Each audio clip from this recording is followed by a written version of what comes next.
Hey guys, we're back with Monica from Empower Me Coaching, and we are going to pick up where we left off last week, talking about parenting and growing self regard in your kids, and then how you can also apply that to your life. So we hope you listened last week and enjoy the second half of our conversation with Monica today. Cue the music we don't have. Big church hymn. Oh, yeah, right. Can I have your attention, please?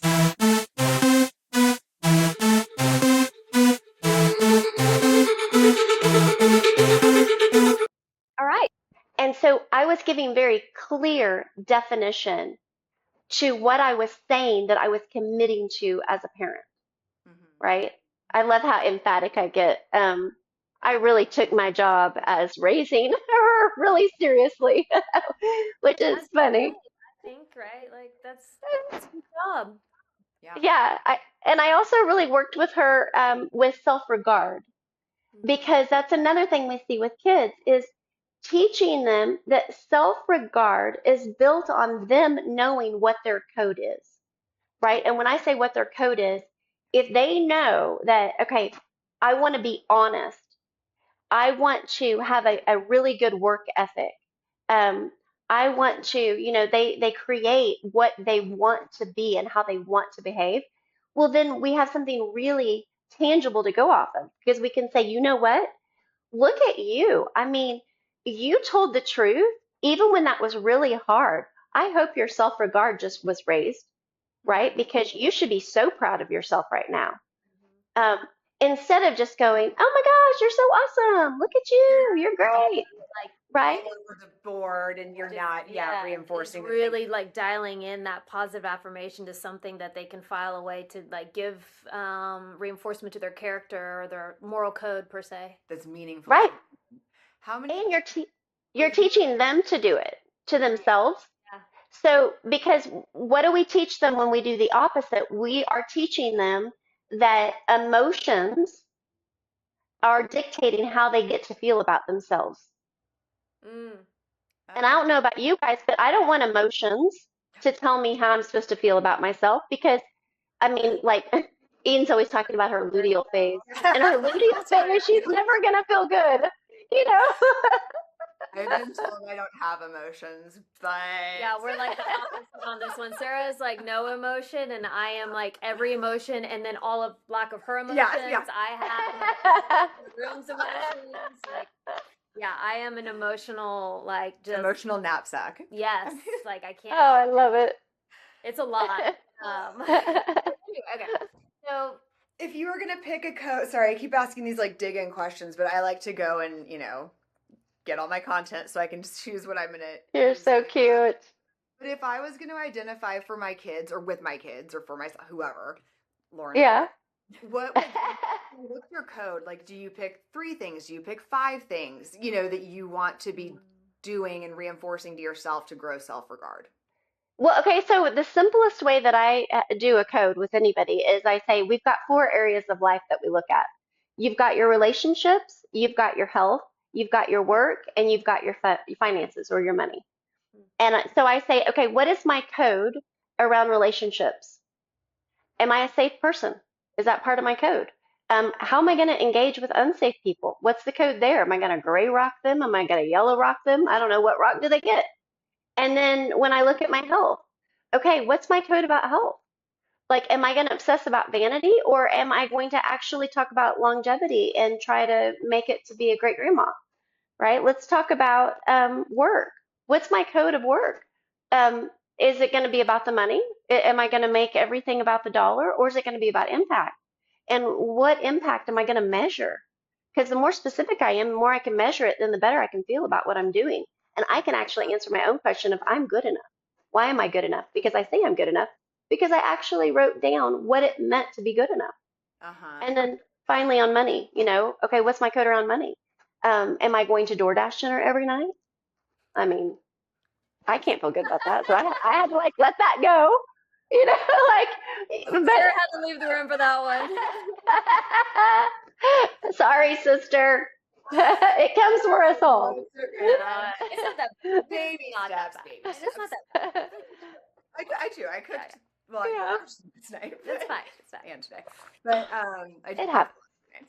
So So that's when I think about building a code and when I think about self-regard and when I think about just the human experience in general, we do so well with specificity because we can measure it and then we're not left to our feelings, back to the feelings, informing us because they're not always trustworthy, unfortunately. Which stinks because you I know. can't. It's hard to differentiate between like, is this feeling really how I feel, or is this feeling circumstantial, or is it because of like, ugh. From as a Right. cancer, as a cancerian, like that's very challenging to sort through. Yes. Yeah. Yes. Well, Um, they're like lights on your car that, sometimes when an engine light comes on, it really is about the engine. And sometimes it's just a glitch. Yeah. And so like knowing the difference. yeah, like my low coolant light keeps popping on when I turn my car on, and then 2 minutes later it's gone. Uh-huh. So I'm like, do you need coolant? Don't you need coolant? I don't know. What are you feeling? Yes, exactly. Yeah. Your car needs estrogen. Yes, yes. HRT. It's what that means. It is really it is kind of wild though to sort through like what's coming from your soul, what's filtered through your brain, what's filtered through your Right. feelings. Like Yep. even if you can, because there was like, get out of your mind, control your brain, well, you still have feelings that are coming and going. You still have, Right. like it really is such a human condition, I guess. Well, and then you think about Right. layering on as women, like the hormonal component to Yeah. it too, right? Like, Oh so yeah. is it my head? Is it my hormones? Yeah. So yeah, it's a constant battle, in my opinion, of just unpacking and analyzing information that I receive. Um, Yeah.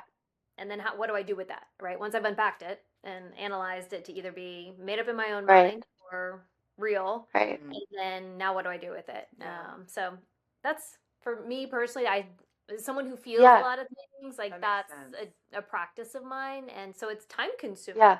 So I Yeah. really take about time in my day to like sit down and be with my feelings, Yeah, and like then that. decipher Mhm. what it means Yeah. to me. So Um, Dr. Susan Anderson has a really good tool for that. And she says that we dam up our feelings and then it becomes overwhelm if we don't actually bring the feelings to the prefrontal cortex and label them. So she says throughout the day, she does, I feel blank because blank. So that you're discerning all throughout the day. Fascinating. And Mm-hmm. so, like, if I was like today in the last few days, I like cry really easily because of where my hormones are right now. So would I just label that I feel very teary because I'm hormonal and then move on? Yeah. Like, So it's, to just label it and move on? yeah, kind of like whenever I got hijacked because I was having some brain fog earlier, it's like, oh gosh, I feel like overwhelmed or like I really felt more stupid in the moment. It's like, oh, I feel stupid. I feel like I just like went somewhere that I wasn't supposed to go and like what on earth am I doing? And then I was like, oh yeah, I feel that I'm feeling this way because I don't have my estrogen, Mm-hmm. right? And you just like then you can dismiss it, right? You're not hanging on to everything. You're able to go, okay, I like that. And it it's sounds really simple, but I have learned this through a lot of different tools in life. It's yeah, like because I would read it, like I would intellectualize. Oh, you name the feeling, and then it disarms it, and I was always like, God, stupid babble. But literally, once you start doing it, it is real, and it's just that. And I kind of feel like it's like praying a little bit, like okay, so I'm yeah, just gonna ask God, and then all of a sudden you're like, oh wow, I feel a little lighter, Right. Yeah. like Yeah. Same. Yeah. it's like the stupid simple Yep. step right in front of you. But it really does. Yeah, I It does agree. work. I agree. I personally yeah, have only done therapy or counseling around trauma, and I've never done just like how to manage life therapy. Oh, it's the best. yeah. And I so, haven't for a while, but I'm thinking about getting back into it. Yeah. Honestly, Monica, this is. I love it. Well, I'm not come asked. on, sis. Yeah. I think it's great for people to hear that, like, especially from a coaching standpoint, that like, hey, sometimes life just you need a coach to like do life with you, Yeah. because you can get in your own head so much that it's hard to decipher like what Mhm. is real, what is not real, and like what is actually based in some sort of fact or real thing versus what am I spinning in Right. my own mind. Especially when, like we talked about earlier, high capacity individuals where we have so many Right. inputs. You know, we've Yeah. got children, we've got marriages, we've got work, The and voices in our Right. head. right, exactly, all the things. Right. But like shifting Right. here into marriage, I would, Mhm. I have a question right here. It says, "What's one communication shift that would that changes marriages immediately?" If you had to like boil it down for our listeners to, What about relationships just in yeah, general? I guess relationships. Yeah. Because No, yeah, I can do so kind of like John Gottman. John Gottman he is an expert on marriage. His 7 principles for making marriage work is one of the only like scientifically based marriage books out there. He is fast. He's just fabulous. So I love him. He's been married 3 times. Ah, so he's an So expert. um, yeah. So it's kind of funny when you think about that. It's like, oh my gosh, like that seems, but our pain is often where we end up, the hero's journey, right? We take the hero's journey because we are hurting. We've got our communities hurting. And so we're going to go out and find the solution and bring it back to our people. And that's what John Gottman did for people who struggle with marriage, which unfortunately, I'm going to give some really great advice here, but I've not had a willing participant to actually do this advice with me. So, but here's the advice Yeah. hasn't is, hasn't yeah, been years, so yeah. Um, where marriages really can get off when it comes to communication or when it comes to uh, seeing or being with one another is that you have this partner's chair and this partner's chair. Neither one of these chairs should be the marriage because that's requiring this person to sit with this person or this person to sit here. In between them is the us chair. And both partners contribute to the us chair because that is what the marriage is. It's a covenant or a relationship or an agreement between this person and this person. And anything less than an us chair having self control and having influence is only control. If I sit in his chair, I'm being controlled by him. If I demand that he sit in my chair, then I'm controlling him, right? So I don't want to be controlled and I don't want to control somebody else. I want us to influence each other and have our us chair in the middle. Now that's where we talk about narcissism and personality disorders is they can't have an us chair because they don't have conversations for understanding influence or compromise. They have relationships for control. So the expectation is you will sit in their chair with them.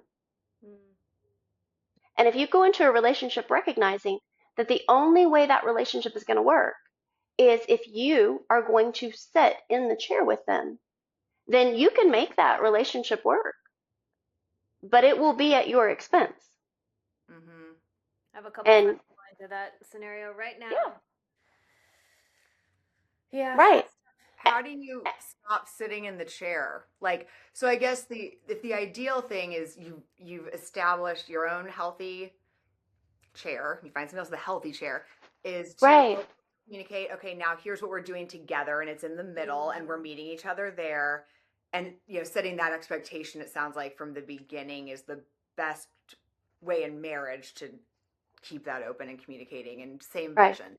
Now, what Well, if you it's find yourself in maybe not as extreme situation as, we have found ourselves, but mhm, you realize that you're, well, let's do two, right? Like I feel like especially like actually I was at someone's house this morning. We were talking about yeah, this and she is in the middle of a divorce with a very narcissistic man.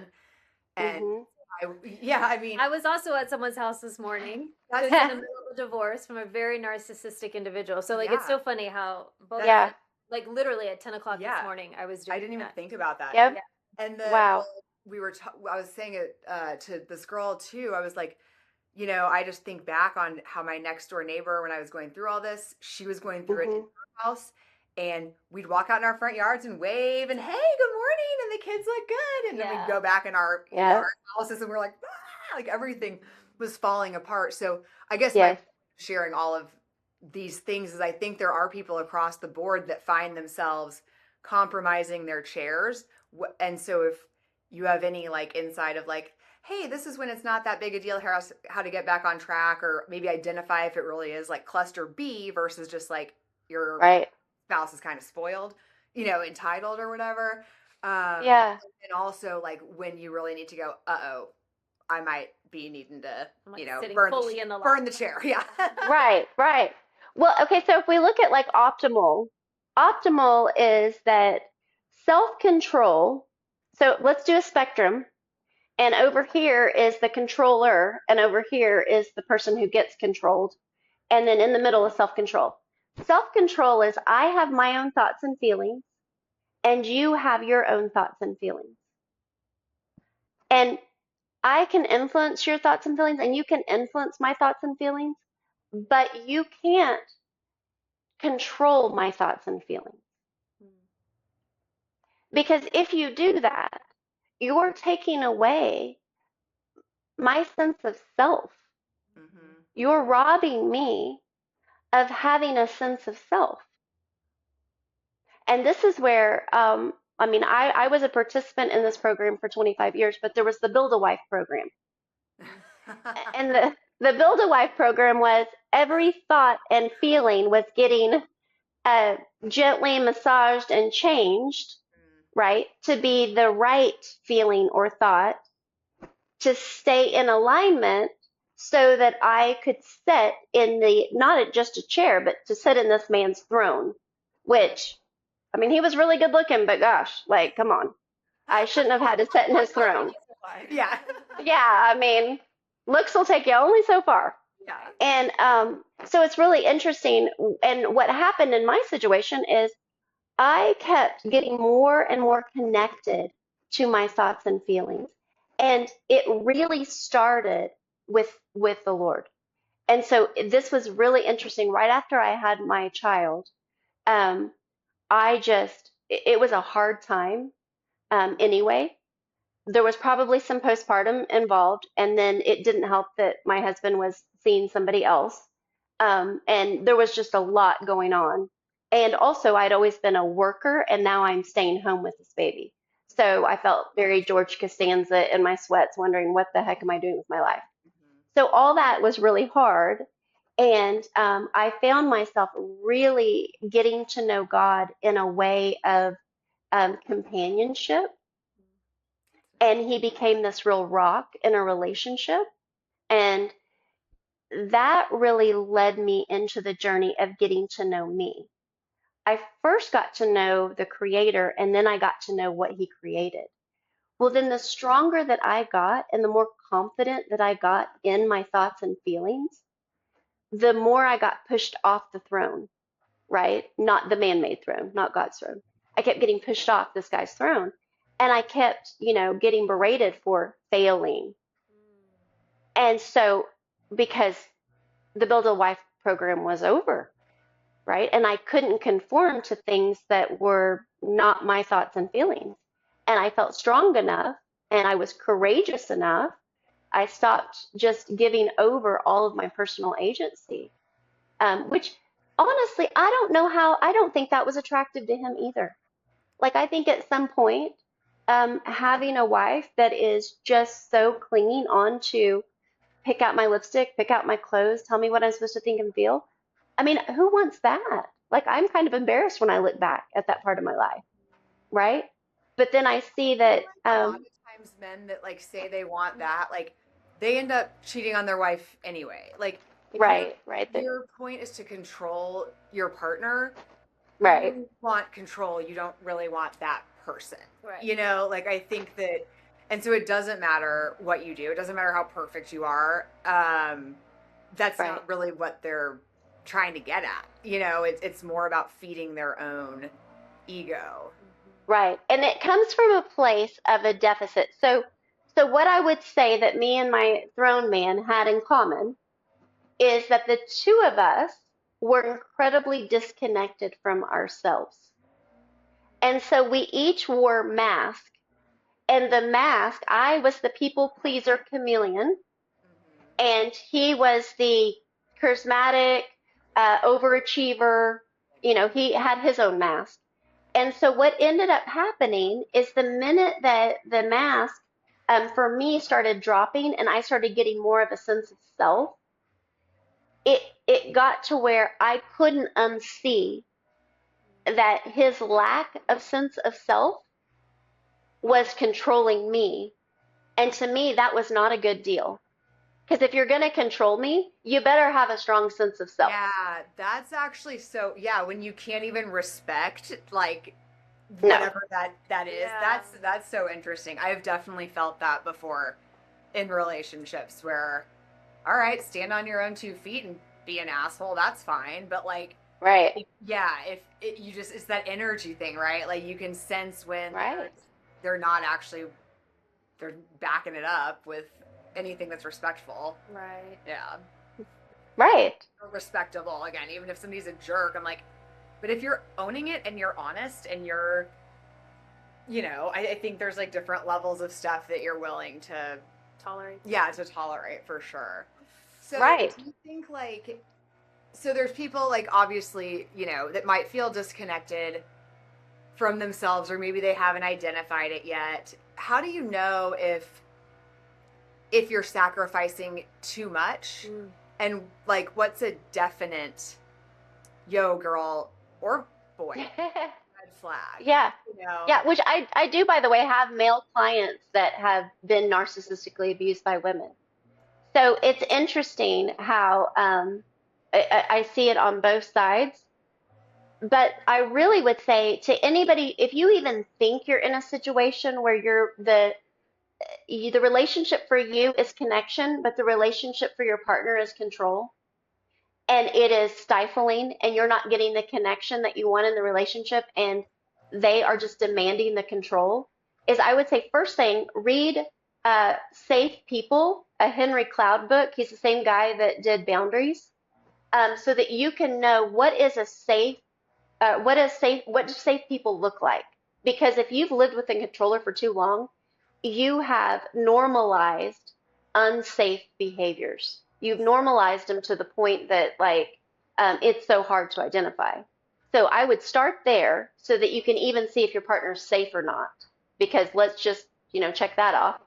And then another great author is Leslie Viernick, and she is a Christian therapist, and she really talks about when do you know it's time to go. When And she's got great books about emotional abuse, about narcissistic abuse, but about knowing when it's time to go. Um, So, for me, it had to be really bad, but I'm sure that I could have left earlier.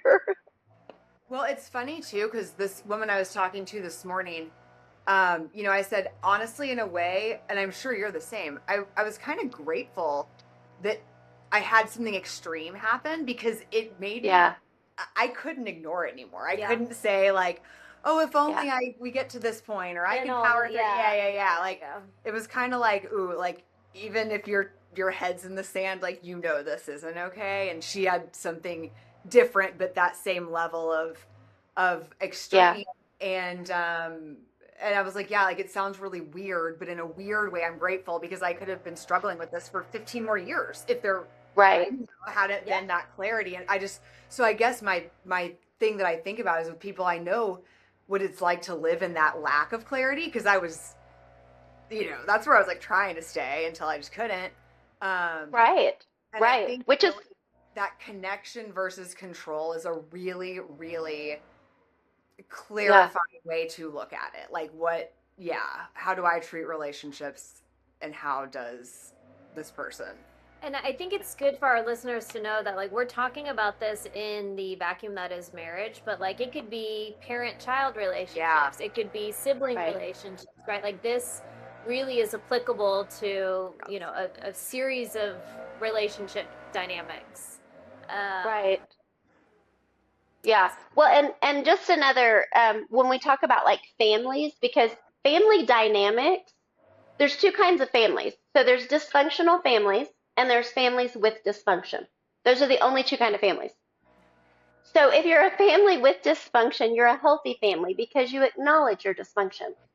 But if you're a dysfunctional family, everybody has a role, and if you get outside of your role, it upsets the apple cart, right?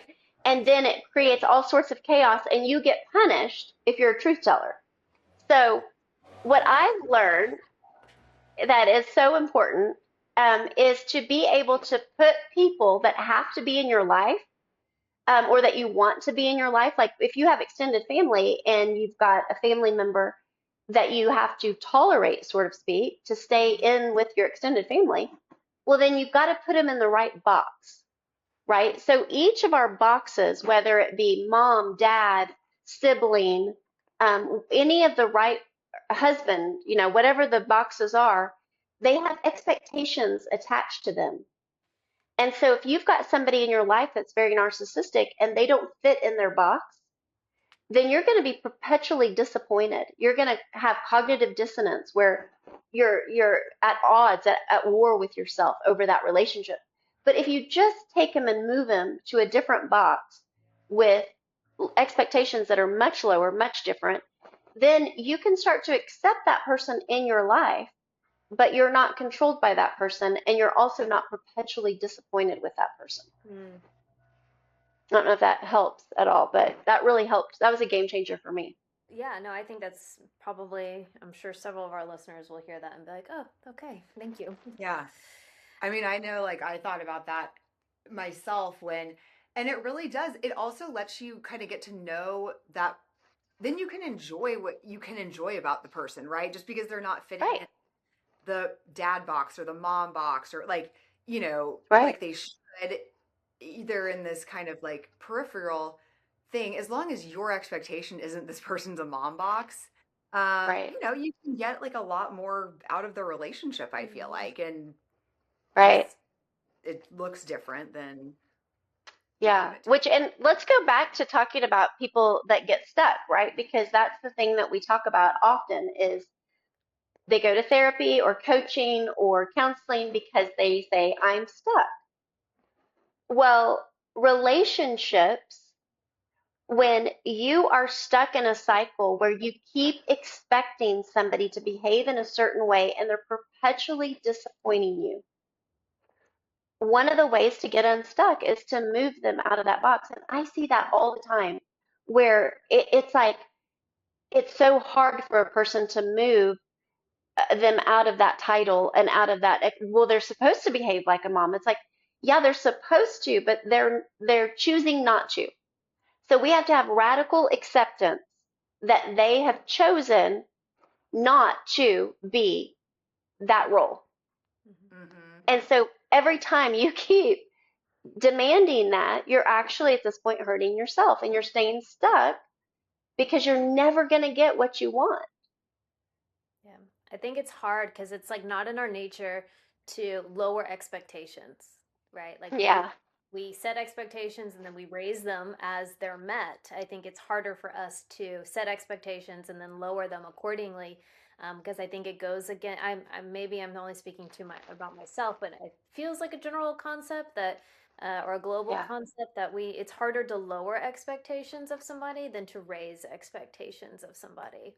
yeah, And I think like allowing room for that and telling people that, like, hey, it should just be a normal modulation up and down, um, for your own emotional right. resilience or whatnot. And Sanity. yeah, sanity is not a bad thing. It's a at best it's a self-preservation tactic. And Right, so I think it's something that should be viewed as a healthy practice, versus like, oh, well, if you have to lower right. expectations, that's a bad thing. Right. And when people show you who they are, believe them, Yeah, That is right? so true. yeah, I mean, don't try to change them, just believe them. yeah, I cannot tell you how many times that has proved right uh, Hmm. in retrospect. And yeah, yeah. you'd think, It makes life easier. I know. So, I know we circled back to that word stuck. So, if someone were to feel stuck today, what would you Hmm. say is like the first step, like that they could take this week to move themselves towards a direction of being unstuck?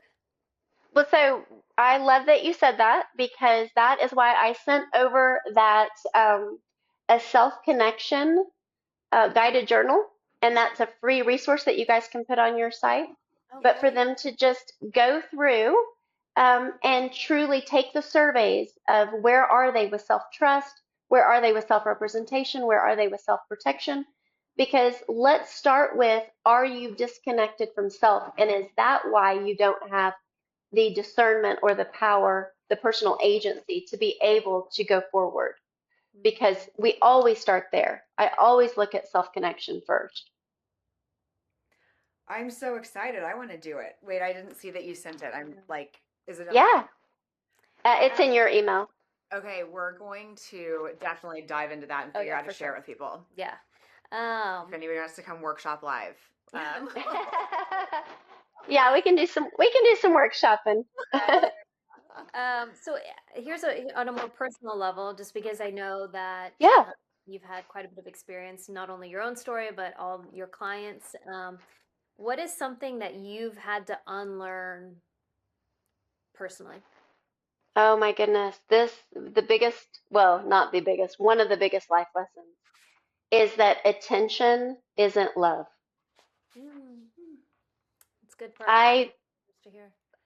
I thought that all the attention that I got throughout my life, that meant that I was loved.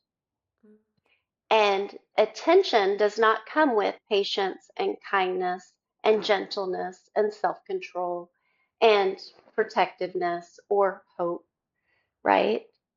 Attention is very self serving to what draws us, we give attention to.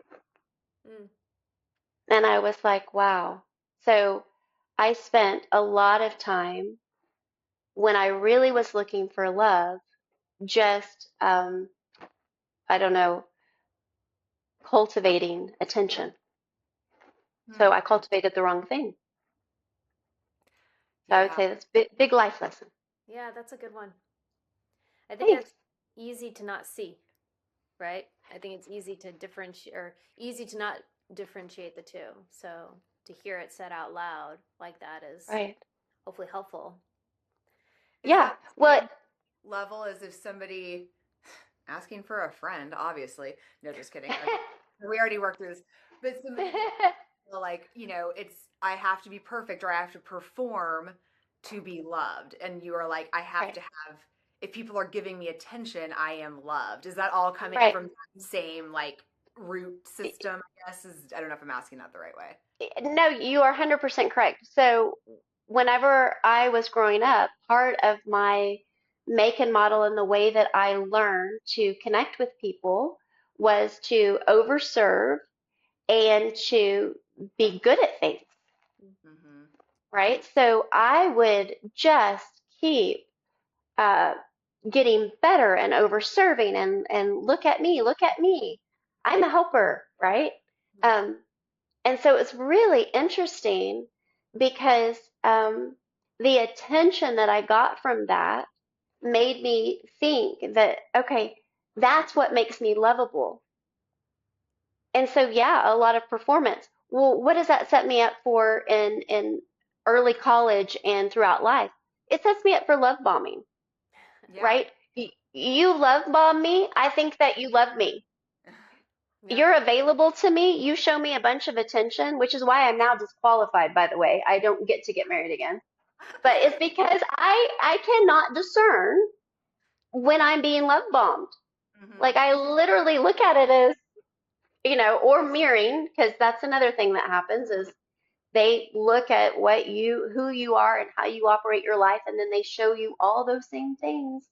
Oh, me too. We're exactly the same, Yeah. right? And I fall for it every freaking time because I'm just like, they love me. They're showing me all this attention. Right. Isn't Yeah. that So, funny how that like little piece of you that is still like obviously like you've done all the work, but there is that like little right. between your, like I'm just kind of doing all this work right now on consciousness. So I've been thinking and Mm, learning a lot more about the subconscious and what's the Yeah. soul. I think the brain, is like basically caging your soul, right? And like, you know, Right. and who knew that we were going to interact this way and that would then they would rewire our neural pathways. So now every situation we have like this, we interpret this way, and now our life is so Right. much further from that what was inside the cage that's just good and ourselves and whole and like, all of Right. those layers, like is it just psychology? Is it spiritual warfare? Is it, just dumb luck? I think it's so layered and Right. interesting to think about, you know, while we can talk about it in a science way and a tools way of like, yeah, your subconscious was programmed and this is why you associate this with this and this is why you behave like this. Like Right. the what's the bigger picture? I don't know. You probably Well, we're complex. I mean, that's the thing that I think is so interesting is, I mean, it's a miracle that any of us are born. You look at the complexities of what it takes to actually create a baby. it's crazy. We are, yeah, we are truly complex creatures. And that, like you said, I mean, we're so layered and we have all of these different aspects to us that, but I do love any work. Like I love Carl Jung has shadow work. And I love whenever we look at, okay, what need is in the shadow that we buried that we're using mask to say, I don't need that. mm-hmm. Like anytime that we're bringing the unconscious to conscious awareness, we have the ability to rewire and change our equation or our default, which is why I love what I do. I mean, I don't think like I used to think. Yeah. And so, therefore, my feelings have also changed because there's a feeling of empowerment that I'm not afraid to be honest. I'm not afraid to go down the rabbit hole to see what's in that subconscious because I've had such great benefits from bringing it to conscious awareness and making changes, you know? That's so true. I mean, I know, like, I'm sure everybody goes through this in different phases, but like, I'm a totally different human than I was 10 years ago, Oh yeah, 5 years ago, like for two, sure. it's crazy. Yep. And I think that, again, it's like we were saying, those like little tools that you name your feeling. I used to think I would hear Yeah. this stuff about reprogram your subconscious. I'm like, this is such BS, but it really isn't. That's like saying facts, learning Right. about what's happening, and then it just diffuses the whole thing, and I'm like, it's Hmm. that simple. Okay. I know. Like, I know. Right. Well, back to gravity, I mean, we uncomfortable get used, sometimes, so yeah, we're comfortable with it and it exists and it's happening and there are psychological laws that exist and they're happening and you either work with them or you um, experience the weight of them because you don't know what they are. hmm Yeah. Or you drown because you're fighting against them. yeah. Oh my gosh, that's even worse. Yes. Yeah. Um, Yes. so I know we're getting sort of towards the end of our time here, so I did want to wrap up with just a couple final questions and then let you wrap up Okay. with anything that you might want to say. Oh, those are good ones. Yeah, so my final two. What's one small daily habit that you would suggest creates long-term emotional resilience? Oh my goodness. Well, okay, so I create guided journals, which is one of the giveaway that I gave.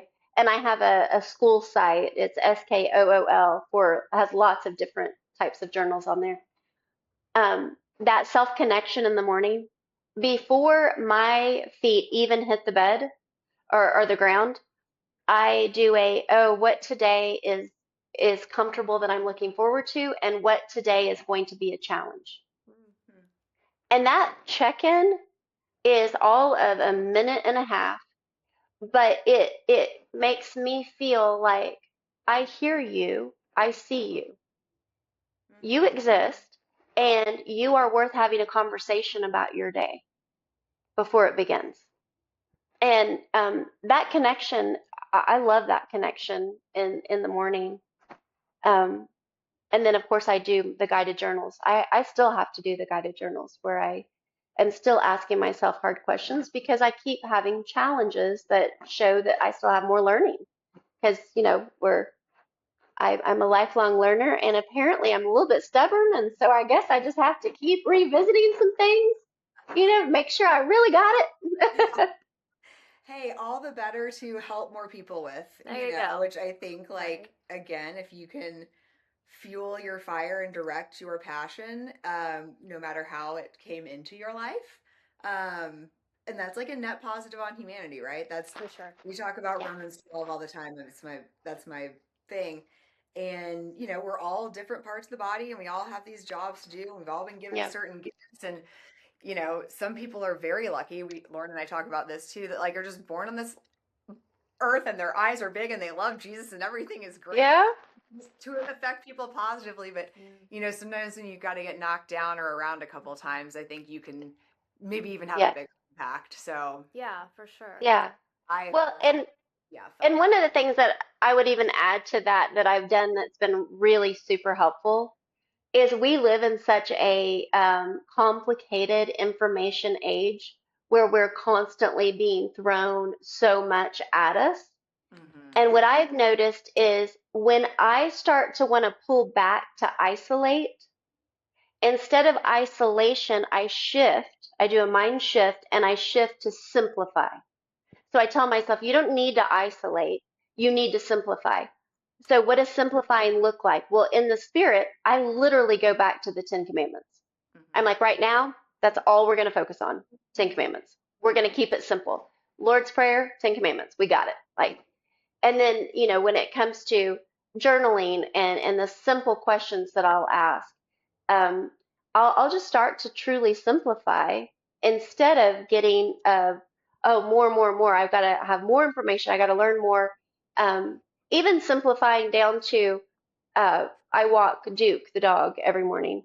And that's part of just a simplicity of my life where I used to have all of these complicated gym routines and all these things that I did. And when I'm in a season where I'm wanting to isolate, I just say it's okay to simplify. It's okay that right now I'm not doing a bajillion different types of workouts. I'm having a mile walk with the dog, and that's good for him and good for me. And we're keeping it simple. Hmm. So I think keeping your life simple instead of in lieu of isolation. Mm-hmm. Yeah, that's good. Thanks. Final question is if someone, how can someone start healing if therapy feels overwhelming, scary, or they just can't financially afford it? Great question. Well, the school site that I have is only $24 a month. So you can start healing in community because people can talk on that site and you can go through and do self-connection exercises and all of those things. Also, finding support groups. We really thrive in community. We were designed for community, right? But we have to be able to first know if the community is safe, Mm-hmm. right? Throwing ourselves into an unsafe community is going to cause more harm than good. So we want to make sure that we're finding community that is safe and finding those connections. I'm also a huge advocate of like I have lifelong friends that we've been friends since elementary, and there is a beauty to that and a longevity. And going back for those friends, I'll have um, clients that'll say, "Oh, I can't go back," and I'm like, "Why not? Why can't you just reconnect with somebody that you really liked in high school and see where they are and what's going on in their lives?"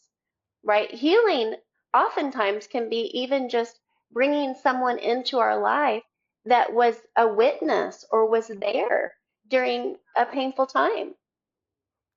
So we want to be seen and heard. Yeah. And remind me that site, it's school. With a K. Uh-huh.